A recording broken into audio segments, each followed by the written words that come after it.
Hello viewers, अस्सलाम वालेकुम। कैसे हैं आप सब? उम्मीद है सब खैरियत से होंगे। तो जैसा कि अभी हमारा नॉवेल चल रहा है चाहूँगा तुझे आखिरी सांस तक, जिसकी 13वीं एपिसोड चल चुकी हैं। जिन्होंने 13 एपिसोड्स नहीं देखी हैं हमारे चैनल पे ज़रूर देखें और बाकायदा अगली एपिसोड्स के लिए हमारा चैनल सब्सक्राइब ज़रूर करें और बेल आइकन को प्रेस करना बिल्कुल मत भूलें। तो आइए चलते हैं एपिसोड नंबर 14 की तरफ, चाहूँगा तुझे आखिरी सांस तक।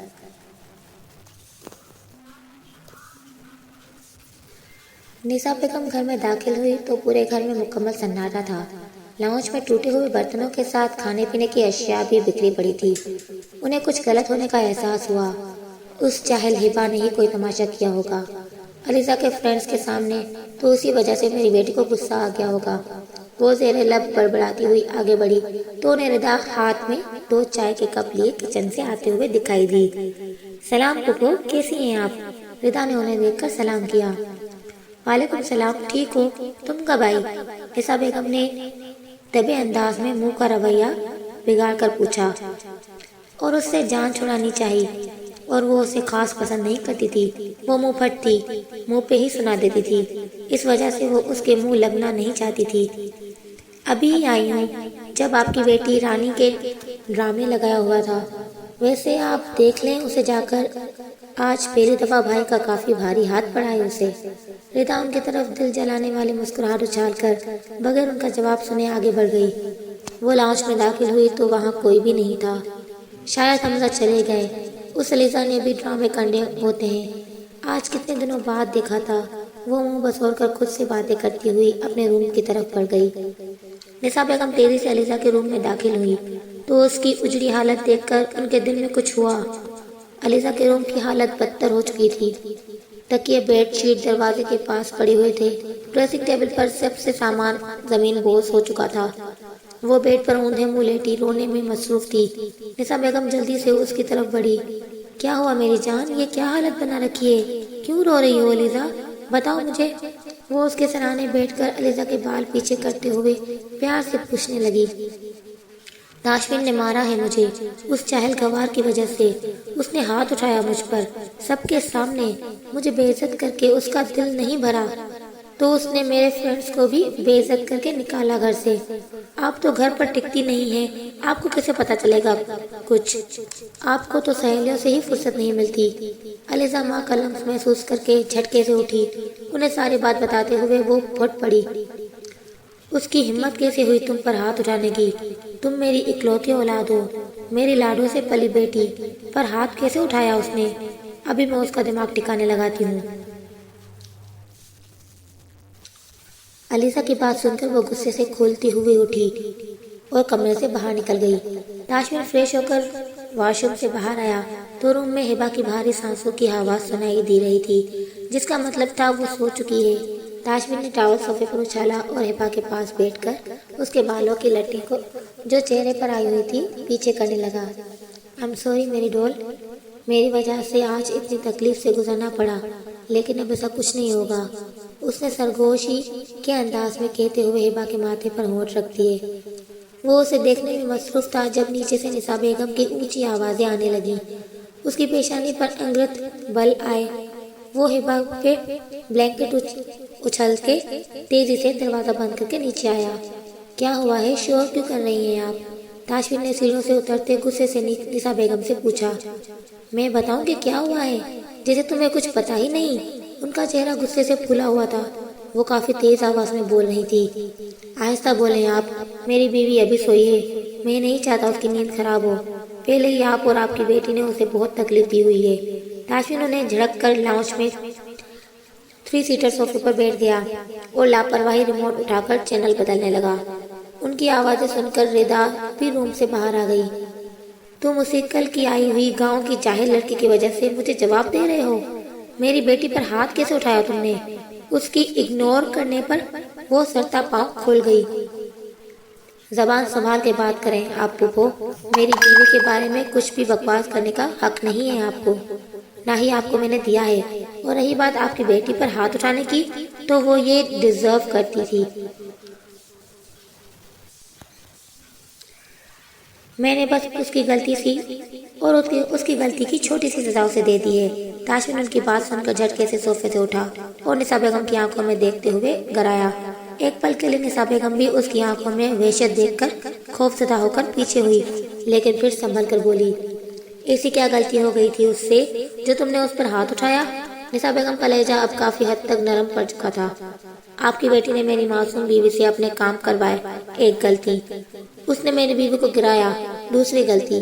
आपकी बेटी ने मेरी बीवी पर हाथ उठाने की कोशिश की, तीसरी गलती। आपने भी उसका हाथ जलाया और उसे रूम भी साफ करवाया। क्यों? मैंने आपको क्या कहा था कि उसे काम नहीं कहेंगे आप? ताशविन उनकी आंखों में अपनी सुर्ख आंखें गाड़े उन्हें गलतियां गिनवा रहा था। मैं उसका हाथ क्यों जलाऊंगी? और रही अम्मा की तबीयत खराब थी, बाकी मुलाजिम भी नहीं थे, तो मैंने कह दिया। एक रूम क्या साफ कर लिया तुम्हारी नाजुक बीवी ने तुम्हें शिकायतें लगाना शुरू कर दी।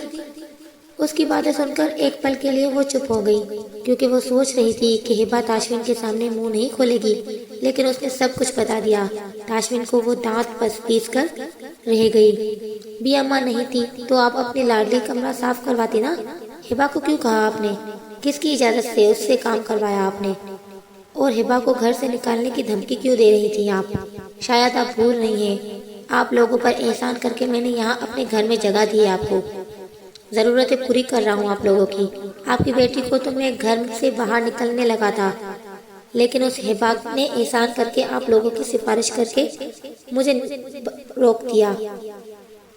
ताशविन ने एक तीखी नजर उन पर डालकर अच्छे से सारे हिसाब बराबर किए। वो बहुत गुस्से में बाल रहा था। उसकी आवाज काफी ऊंची हो रही थी। रिदा चलते हुए उसके पास आई और ताशविन को रिलैक्स होने का कहा। ताशविन ने उसे रिदा को देखा और वापस सोफे पर बैठ गया। अपना गुस्सा कम करने की कोशिश करने लगा। तुमने घर में रख कर या हमारे अखराजात पूरे करके कोई एहसान नहीं किया है। ये मेरे भाई का घर है। निशा बेगम ने तलमलाकर उसे जवाब दिया। कौन से भाई का घर है? आपने दिमागी तवाज़ुन खो दिया है क्या? ताशविन ने दहाड़ते हुए पानी का गिलास उठाकर सामने दीवार पर दे मारा। निशा बेगम ढलकर पीछे हुई। हिबा जो शोर की आवाज पर जाग गई थी, छोटे छोटे कदम उठाते लाउंज में एक कोने में सिमटी खड़ी थी। ताशविन के धारने पर वो डरकर उछली तो टेबल पर रखा शोपीस टक्कर लगने से जमीन पर गिर गया।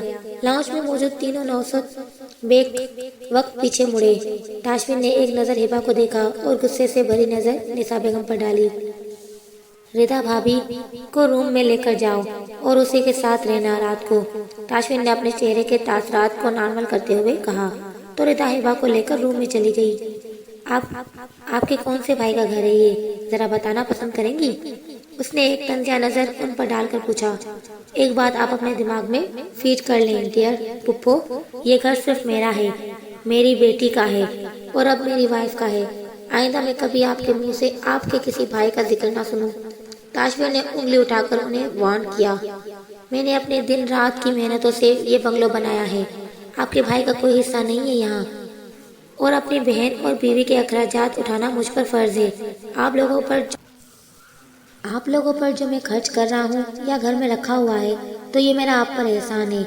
ये बात आप खुद भी अच्छी तरह से समझ लें और अपनी अक्ल से पैदल बेटी को भी समझा दीजिएगा। ताशविन उन्हें घूरते हुए टेबल पर से गाड़ी की चाबियां उठाकर बाहर की तरफ चल दिया। फिर रुककर उनकी तरफ मुड़ा। एक आखिरी बात, मेरी बीवी से आप और आपकी बेटी जितना दूर रहेंगी उतना अच्छा होगा, वरना मैं आप दोनों का सामान उठाकर बाहर फेंकने में एक सेकंड नहीं लगाऊंगा। अगले पिछले सारे हिसाब बराबर करके वो वॉकआउट कर गया। निशा बेगम उसके पश्त को घूरती हुई रह गई जब तक वो नजरों से ओझल नहीं हो गया। भाभी आपका नाम क्या है? रिदा हिबा के साथ ही बेड की दूसरी साइड पर बैठ गई। हिबा उससे झिझक रही थी। उसके सवाल का एक लफ्जी जवाब देकर वो अपनी उंगलियां चटकने लगी। रिदा उसकी हर हरकत नोट कर रही थी। भाभी आप तो मुझसे भी छोटी सी लगती हैं, आपकी एज क्या है? रिदा ने उसकी झिझक खत्म करने के लिए बात जारी रखी। जी आज क्या? हिबा को एज की समझ नहीं आई। उसने शर्मिंदगी से उससे पूछा, मेरा मतलब है आपकी उम्र कितनी है? मैं तो 20 साल की हूँ, आप बताएं ना। तो देखे कौन बड़ी है। रिदा ने उसकी शर्मिंदगी खत्म करने के लिए मुस्कुरा कर कहा, मैं 18 साल की हूँ। हिबा ने मुस्कुराने की नाकाम कोशिश की। ओह मेरी जान, तुम तो मुझसे भी छोटी हो। मैं तुम्हें नाम से ही बुलाऊंगी, तुम्हें बुरा तो नहीं लगेगा ना? वैसे मेरा नाम रिदा है, ताशविन की बहन। भाई ने बताया होगा, अगर नहीं बताया तो मैं बता देती हूँ। मेरा नाम रिदा है, मैं बीएससी की स्टूडेंट हूँ। मेरी एज 20 साल है और मैं तुमसे बड़ी हूँ। रिदा ने एक ही सांस में उसे अपना तारुफ करवाया और खिसक कर उसके पास हो गई। अल्लाह अल्लाह, ये फीनजी की बहन कितनी ज्यादा बोलती है। हिबा उसकी तरफ देखते हुए सोचने लगी। हिबा आज के लिए सॉरी, रिदा ने जो किया तुम्हारे साथ। भाई घर होते तो यकीन करो कभी ऐसा ना होता, बट अब मैं आ गई हूँ ना, अब कोई तुम्हारे साथ ज्यादती नहीं कर सकता। मुझे अपनी बड़ी बहन समझो, ठीक है? हिबा को खामोश देखकर वो उसका हाथ पकड़कर नरमी से उसे समझाने लगी। हिबा की आंखों से आंसू निकलने लगे और वो बेख्तियार रिदा के गले लग गई। हिबा मेरी जान, रोते नहीं है, शाबाश, खामोश हो जाओ। वो हिबा की कमर से हिलाते हुए उसे चुप करवाने लगी। हिबा भाई से कभी भी बदगुमान नहीं होना, वो ना ही कभी उन्हें छोड़ना, ठीक है? हमारे माँ बाप हमें बचपन से ही छोड़कर चले गए थे। वो अपनी अपनी जिंदगियां अलग अलग गुजारने लगे थे। मुझे हमेशा भाई ने संभाला, उन्होंने मुझे माँ और बाप दोनों बनकर पाला है। मुझे आज तक किसी चीज़ की कमी नहीं होने दी। मेरे माँ बाप होते तो शायद वो भी कभी मुझसे इतनी मोहब्बत ना करते जितनी भाई ने मुझे दी है, लेकिन वो खुद अकेले रह गए। हिबा, उन्हें किसी ने नहीं संभाला, किसी ने नहीं प्यार दिया। उन्होंने अपना बचपन बिल्कुल अकेले गुजारा है। वो कभी नहीं हंसते,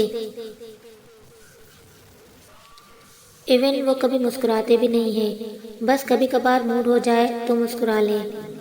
उनके पास खुश होने की कोई वजह नहीं है, लेकिन अब उन्हें हंसने मुस्कुराने के लिए वजह मिल गई है, हिबा, और वो वजह तुम हो। अब तुमने भाई को तन्हाई के खोल से निकालना है। आज वो तुम्हारे लिए जैसे गुस्से में थे, मैंने कभी भी उन 20 सालों में उन्हें इतने गुस्से में नहीं देखा। वो तुमसे बहुत मोहब्बत करते हैं हिबा, मैंने उनकी आंखों में देखी है। तुम्हारे लिए परेशानी, मोहब्बत, गुस्सा, तुम्हें कभी भी किसी चीज़ की कमी नहीं होने देंगे। अगर कभी ज्यादती की ना उन्होंने तुम्हारे साथ, तो अपनी बहन को आकर बताना, फिर देखना कैसे दोनों बहनें मिलकर उन्हें सीधा करेंगी, ठीक है? रिदा ने उसे अपने बचपन के बारे में बताते हुए आखिर में शरारत से कहा और दोनों हंस दी। हिबा को हंसते देखकर रिदा के चेहरे पर मुस्कुराहट आ गई। अब तुम मुंह धोकर आओ, शाबाश, वरना भाई आकर कहेंगे मेरी प्यारी वाइफ को क्यों रुलाया है। रिदा ताशविन के अंदाज में बोली तो दोनों खिलखिलाकर हंस दी। रात के 2 बज रहे थे। हमजा अपने बिस्तर पर करवटें बदल रहा था। उसे किसी सूरत सुकून नहीं आ रहा था, नींद नहीं आ रही थी। क्या उसकी मोहब्बत इतनी ही बेमोल थी? वो चट लेटा सोचों में गुम था। जब डोर बेल हुई, उसने मोबाइल उठाकर टाइम देखा तो वो परेशान हो गया। इस वक्त कौन हो सकता है? वो पाँव में चप्पल अड़सकर बाहर आया। कौन है जैसे? उस वक्त अभी सुकून नहीं है। उसने झिंझलाते हुए दरवाज़ा खोला तो ताशविन को दरवाजे पर खड़ा पाकर हैरत हुई। तुम इस वक्त यहाँ? क्या हुआ है तुम्हें? हमजा ने उसकी सुर्ख आंखें में देखते हुए सवाल किया और साइड पर हट गया। प्लीज़ मेरे लिए कॉफ़ी बना दो, सर में बहुत दर्द है। ताशविन उस वक्त बिल्कुल काबिल रहम लग रहा था। वो सीधा हमजा के रूम में चला गया और उसके बेड पर दराज हो गया। उसके सर की वेंस फटने वाली थी, आंखें उसकी सुर्ख अंगारा बनी हुई थी। हमजा उसके लिए दूध गर्म करके लाया और साथ में टैबलेट भी दी। ताशविन ने एक ही सांस में सारा गिलास एंड किया और बेड से टेक लगाकर बैठ गया। हमजा उसके सामने पास पेट पर ही बैठ गया। उसे देखते हुए हमजा को बहुत तकलीफ हुई। पता नहीं किस कर्ब से गुजर रहा था। ताशी, क्या हुआ है? हमजा ने उसके हाथ पे अपना हाथ धरते हुए पूछा। ताशविन ने एक नज़र उसे देखा तो एकदम उसे गले लगाकर जोर से भींच लिया। उसकी आंखों से 2 आंसू बल तोड़ बह निकले। वो नहीं चाहता था हमजा उसके आंसू देखे। ताशी, प्लीज बताओ क्या हुआ है? हमजा ने परेशान होकर उससे पूछा। आज पुप्पो ने मुझे मेरा अजियतनाक बचपन याद करवाया। हमजा, वो जैसे मैं भूल जाना चाहता था, आज फिर याद करवा गई। वो मुझे खुश क्यों नहीं देख सकती? हमजा, मुझे जिंदगी में पहली बार सब अच्छा लग रहा है। मैं जीना चाहता हूँ। मैं भी खुश रहना चाहता हूँ, लेकिन अलीजा और पुप्पू मुझे कभी खुश नहीं देख सकती। ताशमीन ने जब से सुर्ख हुई आंखों पर हाथ रखते हुए हमजा से अलग होकर कहा, सब ठीक हो जाएगा ताशी, रिलैक्स हो जाओ, अल्लाह तुम्हारी खुशियाँ तुम्हें ज़रूर देगा इंशाअल्लाह। ताशमीन लेट गया तो नींद भी उस पर जल्द मेहरबान हो गई, क्योंकि हमजा ने उसकी हालत देखते हुए उसे नींद की गोली दे दी थी। हमजा ने सुबह अलीजा से बात करने का इरादा किया और ताशमीन पर ब्लैंकेट अच्छी तरह देकर दूसरे रूम में चला गया। सुबह 5 बजे ताशमीन की आंख वापस खुल गई। उसे बहुत बेचैनी हो रही थी। थोड़ी देर उठकर बैठा, साइड टेबल से पानी का गिलास उठाया, फिर वहीं वापस रख दिया। उसने पाँव में चप्पल पहनी और उठकर वॉशरूम में घुस गया। फ्रेश होने के बाद टेबल से अपना सेल फोन उठाया, कार की चाबियां उठाकर हमजा के फ्लैट से निकल गया। सुबह सुबह तेज ड्राइविंग करके वो 5-7 मिनट में अपने घर पहुंचा। उसने अपने कमरे में कदम रखा तो बेड पर रिदा और हिबा को देखकर उसके होठों पर खुशगवार मुस्कुराहट आ गई। हिबा रिदा के बाजू पर सर रखकर उसे हक किए हुए सो रही थी। ताशमीन के खूबसूरत डिम्पल्स नमूदार हुए। दरवाज़ा खोलने की आवाज़ पर रिदा की आंख खुली तो हिबा उससे चिपक कर सोई थी। उसने दरवाजे की तरफ देखा तो ताशमीन खड़ा हिबा को देखकर मुस्कुरा रहा था। वो भी मुस्कुराकर उठ बैठी। तोबा भाई, आप एक दिन भी नहीं रह सकते बीवी के बगैर। मुंह अंधेरे उठकर आ गए। रिदा ने बेड से उठते हुए कहा, लेटी रहो बेटा, मुझे याद नहीं थी तुम यहाँ हो तो इधर ही आ गया। ताशमीन ने हिबा से नजरें हटाकर प्यार से कहा, आप अभी घर आए भाई, जल्दी आ जाया करें घर, अब बीवी वाले हो गए हैं। अब आप आराम करें भाई, मैं अपने रूम में जा रही हूँ। रिदा शरारत से कहती अपना दुपट्टा गले में डालकर रूम से निकल गई। ताशमीन ने डोर लॉक किया और हिबा के लेफ्ट साइड जहाँ से रिदा उठी थी वहाँ लेट गया। हिबा का सर अपने सीने पर रखकर उसके गिर्द बाजुओं का हिसार बांधकर आंखें मूंद ली। सारी बेचैनी कहीं दूर जा सोई थी। ताशमीन ने हिबा के सर पर होंठ रखे। उसके वजूद में सुकून सराइट कर गया था। थोड़ी देर में ही वो नींद की वादी में चला गया। 9 बजे के करीब हिबा की आंख खुली तो अपने आप को ताशमीन के हिसार में देखा। रात को तो रिदा थी मेरे पास, फीन जी कब आए, वो सोचते हुए उसके बाजू खुद से हटाकर आराम से बेड से उतरी। कबर्ड से ऑरेंज कलर की लॉन्ग शर्ट के साथ वाइट चूड़ीदार पजामा लेकर वो वॉशरूम में घुस गई। वो नहाकर बाहर निकली तो ताशमीन ऐसे ही सोया हुआ था। उसके बाल माथे पर बिखरे थे और चेहरे पर अजहद संजीदगी छाई हुई थी। हिबा टॉवल से बाल ड्राई करके बेड के पास उसे जगाने के इरादे से गई। गीले बाल उसने कमर पर डाले हुए थे। गले में ऑरेंज और वाइट कलर की कॉम्बिनेशन वाला दुपट्टा डाला हुआ था। फीन जी उठे। हिबा ने बेड के पास खड़े होकर उसे आवाज़ दी, लेकिन वो टस से मस नहीं हो रहा था। उसने 2-3 बार आवाज़ दी लेकिन वो नहीं उठा। हिबा ने डरते हुए उसके कंधे पर हाथ रखकर बुलाया तो ताशमीन ने उसका हाथ पकड़कर खींचा तो वो किसी कटी हुई डाली की तरह उसके सीने पर गिर गई। साथ ही उसकी चीख बुलंद हुई। ताशमीन ने जल्दी से उसके मुंह पर हाथ रख दिया। क्या कर रही हो लड़की, कोई सुनकर सोचेगा मैं सुबह सुबह तशद्दुद कर रहा हूँ अपनी प्यारी बीवी पर। ताशमीन ने नरमी से उसके मुंह पर हाथ रखा था और हटा दिया। उसे कमर से थाम लिया। हिबा की शर्म से नजरें ही नहीं उठ रही थी। उसके चेहरे पर शर्म और हया के खूबसूरत रंग बिखर गए। ताशमीन ने मुस्कुराकर उसके बाल पीछे किए और उसके माथे पर होंठ रख दिए। मेरी जान, इतनी प्यारी क्यों हो? ताशमीन ने उसकी झली पलकों को देखते हुए बारी बारी दोनों आंखों पर होंठ रखे। वो फीन जी, मैंने आपके लिए नाश्ता बनाना है। हिबा ने झिझक कर पीछे होना चाहा, लेकिन उसने पकड़ सख्त कर ली। क्यों, आज फिर हाथ जलाने हैं? ताशमीन ने एक हाथ उसकी कमर पर रखे, दूसरे में उसका जला हुआ हाथ पकड़कर हाथ की पश्त पर अपने होंठ रख दिए। फीन जी, छोड़े। हिबा का पूरा वजूद कांप रहा था। ताशमीन ने उसकी हालत देखते हुए नरमी से खुद पर से हटाया तो हिबा भागकर रूम से निकल गई। ताशमीन ने मुस्कुराते हुए बंद दरवाजे को देखा और उठकर कबर्ड से कपड़े निकालकर वॉशरूम में फ्रेश होने चला गया। हिबा किचन में गई तो रिदा डाइनिंग टेबल पर बैठी जूस पी रही थी। उसने हिबा को आते हुए देखा, जिसका चेहरा सुर्ख टमाटर की तरह हो रहा था। उसके चेहरे पर मुस्कुराहट आ गई। गुड मॉर्निंग हिबा डियर, कैसी हो? यार तुम्हारा शोहर भी हद करता है। अब मैं तुम्हारे पास सोई थी तो उसने आधी रात को आकर मुझे भगाया कि उठो, मैं अपनी हिबा के पास सोऊंगा। और पता है, तुम मुझे ताशमीन समझकर मेरे साथ चिपक चिपक कर सोई थी। रिता हिबा को देखते ही उठकर उसके पास गई और सच झूठ मिक्स करके उसे तंग करने लगी। हिबा के गाल तपिश से ढकने लगे। वो घबरा के इधर उधर देखने लगी तो रिता ने जोर से कहका लगाया, यार मैं मजाक कर रही हूँ, तुम तो सुर्खी पड़ गई हो।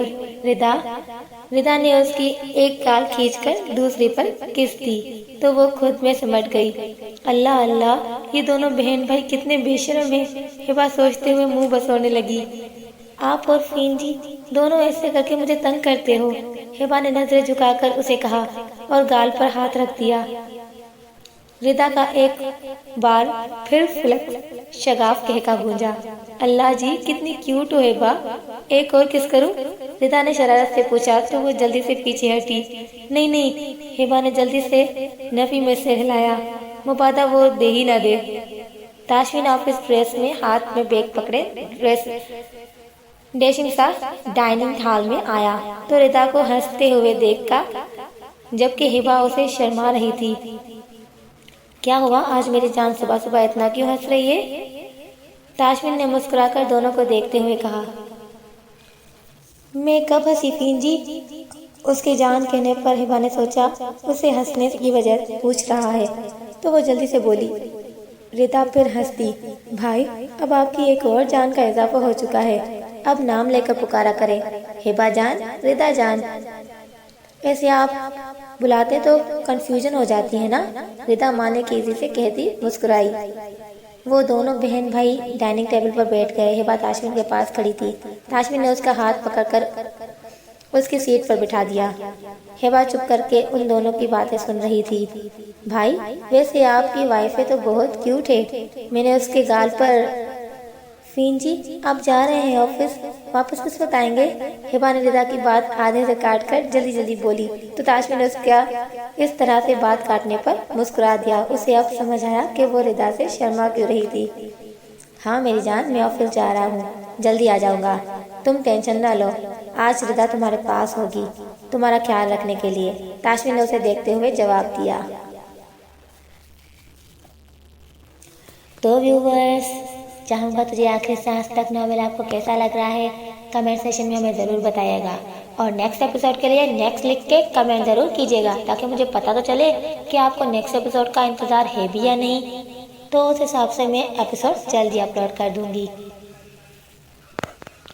मेरा चैनल सब्सक्राइब करना मत भूलिएगा, बेल आइकन को ज़रूर प्रेस कीजिएगा, लाइक और शेयर भी ज़रूर कीजिएगा। जल्दी मिलेंगे न्यू एपिसोड के साथ, तब तक के लिए अपना बहुत सारा ख्याल रखिएगा, दुआओं में याद रखिएगा आयत में मन को। अल्लाह हाफिज़।